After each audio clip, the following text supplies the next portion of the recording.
Hey there everybody, welcome back to this video. Today I thought we'd bring back something I haven't done in a very long time. I did a try it or not video ages and ages ago, and most of you seem to really enjoy it, and I thought I'd bring it back because I've been really eyeing a lot of new products that's been released on the market. Most of these are from Sephora. That's the place I go to check out like new releases and whatnot. I know some of the other brands have their individual releases, especially the higher end brands, but eventually they all filter down to Sephora anyway. So that's the place I personally go and check most frequently for new stuff that's up and coming. So I put together a little list of things I thought were kind of interesting. I thought we would talk about it and just kind of chat about whether or not you would be interested in getting it, and I'll throw in my 2 cents as well.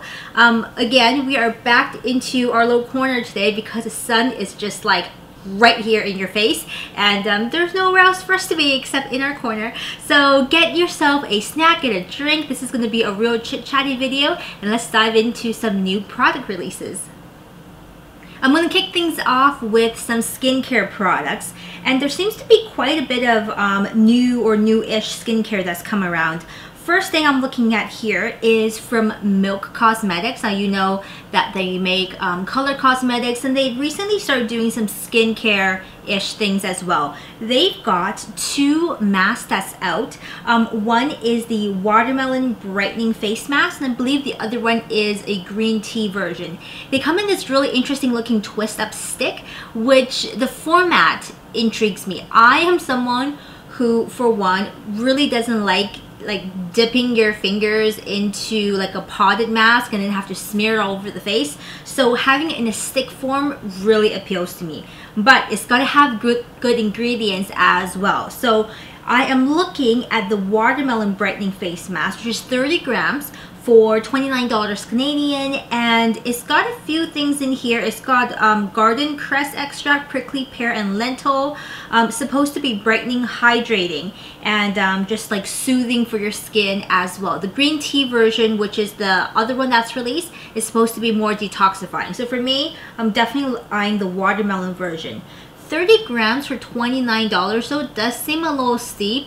I would like most of my face masks to be like 50 milliliters or something of that equivalent, so I don't know actually how long this will last. Again, I really like the idea of a twist-up format. Any of you who have used Milk Cosmetics skincare, let me know. What are your thoughts on this? Are you going to be trying it? This is on my maybe list, but definitely kind of hanging around and thinking about it.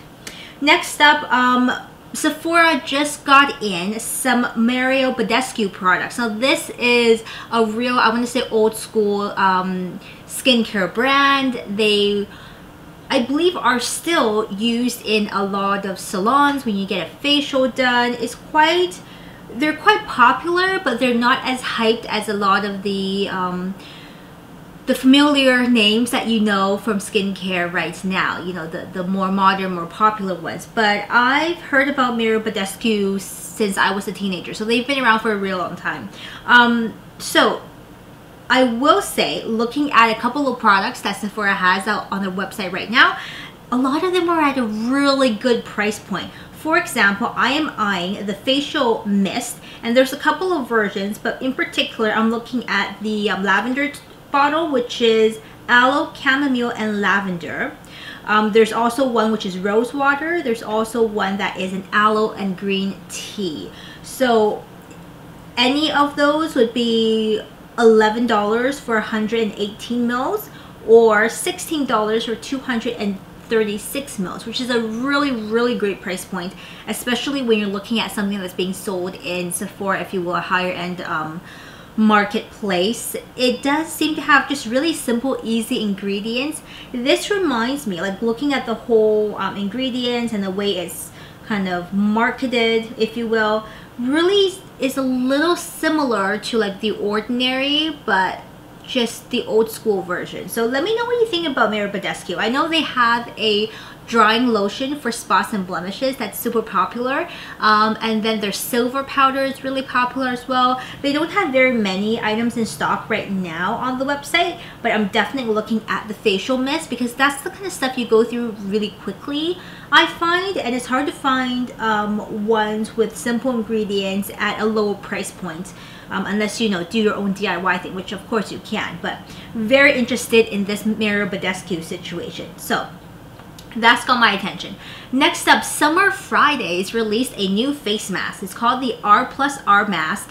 It's 64 grams at $68 Canadian. That is steep. It's supposed to be a 2-in-1 exfoliating and restorative mask with vitamin C, argan oil, avocado, grapeseed oil, rose flower powder as the physical exfoliant. I don't think there is a chemical exfoliant in here. Summer Fridays, pretty new on the market, about a year or two old. They were started by two, I want to call them social media influencers slash social entertainment, like in that realm of things. Lauren Gorez and Marianna Hewitt. You may actually know Marianna Hewitt if you are on YouTube a lot. She has a YouTube channel and I follow her as well. So they release Summer Fridays. I believe currently this is their third skincare products. They're only doing face masks as of now, but I think the price is kind of steep. Like, I like the overall concept and I like the look, I like the idea of it, but 64 grams for $68, I feel like at that price point I would be more inclined to go with a brand that I am very familiar with, or that, you know, I have experience with. It just has a bit more background and history and clout, if you will. So I'm a little on the fence about Summer Fridays. If you've tried any of their other two face masks and you love it, leave me a comment down below. Let me know what you think. But again, I think it's a little steep for what it is. At this price point, I may go with something like Dermalogica, skincare wise, or even Fresh Beauty, you know, stuff like that. So I'm on the fence about this one. Next up, in skincare, Sephora just started stocking a new line from LANEIGE. It is the Bright Dew skincare. It ranges from about $40 to $60 Canadian, depending on what products you get. There is an emulsion, there is a toning lotion, and then there is an essence and facial moisturizer, I believe. Now, I can't specifically recall, but I believe the Bright Dew range was originally in Korea, and now they've brought it here.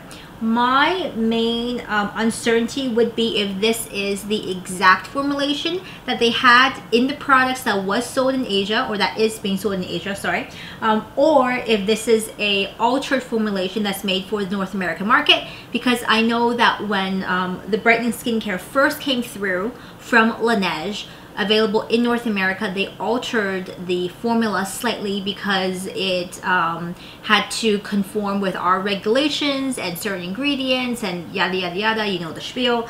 So I never actually bought any of the LANEIGE Brightening skincare products from here. I always order mine online. And you know, I've used actually the LANEIGE Essence and Brightening products for quite a long time. I'm currently using the High Level Shurujin range of Brightening skincare from my friend who brought it over from Japan for me. So I'm not necessarily looking for anything new, but it's interesting to see that they've now got this here in the Sephora over in Canada and the States. So it's, the way they market it is that it's known for its brightening and whitening products.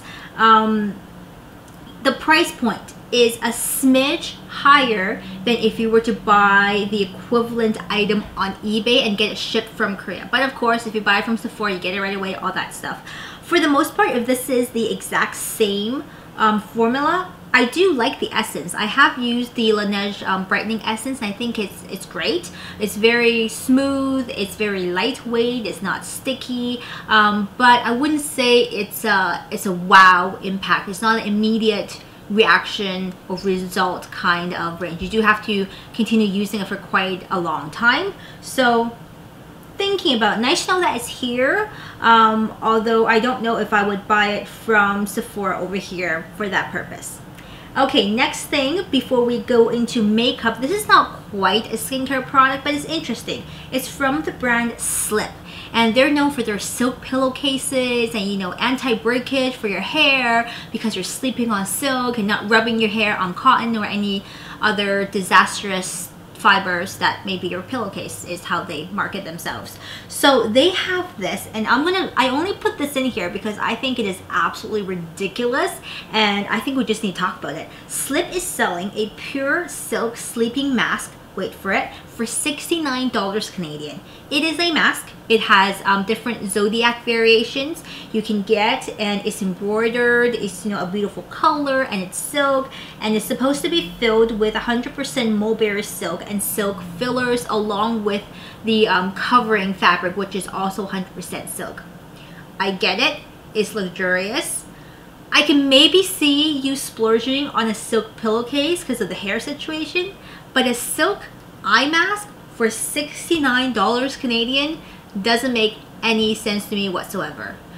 You can go and buy some nice silk and make yourself, you know, a silk eye cover thing, but really, 69 bucks is a lot. Definitely not on my to buy list, but it's interesting that Sephora has now started carrying the Slip brand of products.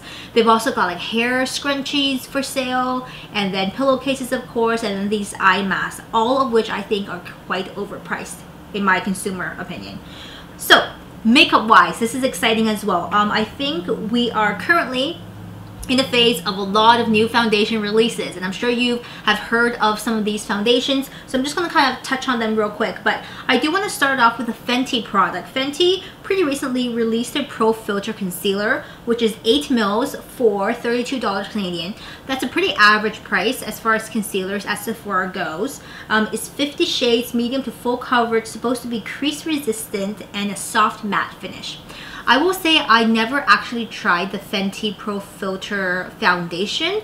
The idea of it sounded like not the right fit for my easily dehydrated combination skin. I may give it a shot during the summertime when the weather warms up a bit more, but right now it doesn't sound like it's for me. And when I swatched it in the store, it does seem quite matte. Although it's not powdery, it dries down real matte. So not sure about that, but I am always looking for good concealers, and I like the fact that this Pro-Flit'r one has 50 shades. Finding a shade match for me for concealer tends to be really hard, just because concealers normally don't come in as many shades as foundations do, and it just gets a bit fickle. If you have tried the Fenty Pro-Flit'r, leave me your thoughts and what you think about that. It is kind of on my wish list right now, but I have to go and swatch it in the stores to see exactly how I feel about it. I think the price point is pretty good though. Moving on, Urban Decay has released a Brow Blade waterproof eye pencil and stain. So this is a 2-in-1 format. It is a liquid brow pen and a brow pencil, like the really micro tip ones, all in one dual-ended. This, I will say, is kind of a new trend thing that is coming through with a lot of different brands. MAC has recently released like a brow ink pen. It's meant to mimic the look of microbladed hairs. If you've got a real steady hand and know what you're doing, has lots of practice, you can actually do a pretty good faux microbladed look, like really defined parts of your brow.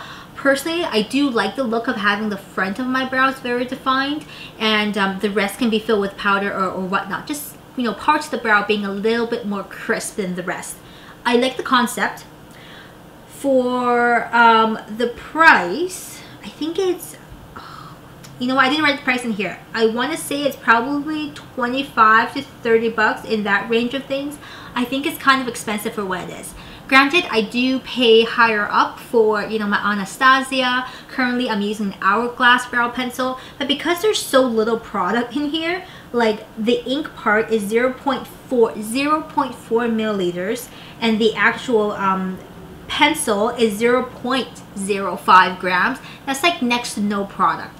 For that price, I think I would probably go onto eBay and look for a similar Korean product, and I'm sure there are lots out there that has you know, an ink pen, because I've definitely seen them probably from like Clio or a couple of other brands. So I would probably test it out in the stores, but I don't know if I would actually buy it for the price point.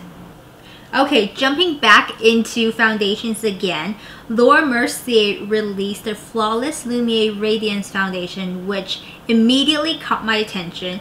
I have actually never owned a Laura Mercier foundation, but I've always kind of looked at them and swatched them and hummed and hawed over them. So when this came out, it definitely caught my attention. It is 30 milliliters for $60, which, although expensive, is pretty much on par with all the other Laura Mercier foundations right now. It's supposed to be a luminous, hydrating, medium, and full coverage foundation. I did go and swatch this in the stores. It is very creamy. First impressions seem similar to the Josie Maran Argan Oil foundation, or the, what is it called? It's called the Vibrancy foundation. I do own that. Texture seems very similar. The smoothness and creaminess seems very similar. Creme, the color creme is a great match for my skin tone. So if you're similar to me and you're looking to order online, go with creme. And I would say I'll probably get a sample of this to try out first before deciding to pick it up or not. I don't know if it's kind of getting a repeat if I already have the Vibrancy foundation from Josie Maran. I will say Laura Mercier, you know, as well as brands like Bobbi Brown, Laura Mercier, they have a great color match for my skin tone. Actually, NARS as well. Those three brands do really well for a color match. So I am intrigued in that, you know, sense. This is not meant to be a long-lasting foundation. So some people who have used it have commented on that aspect as, you know, not long-lasting. But I guess that's not what it's marketed for in the first place. So we'll see how that goes. Are you interested by that one? There's a couple of new foundations, but that's definitely one that's caught my eye. Next, of course, we gotta, you know, give a shout out to the Hourglass Vanish Liquid Foundation. 25 mils for $68. Quite steep, quite high up there.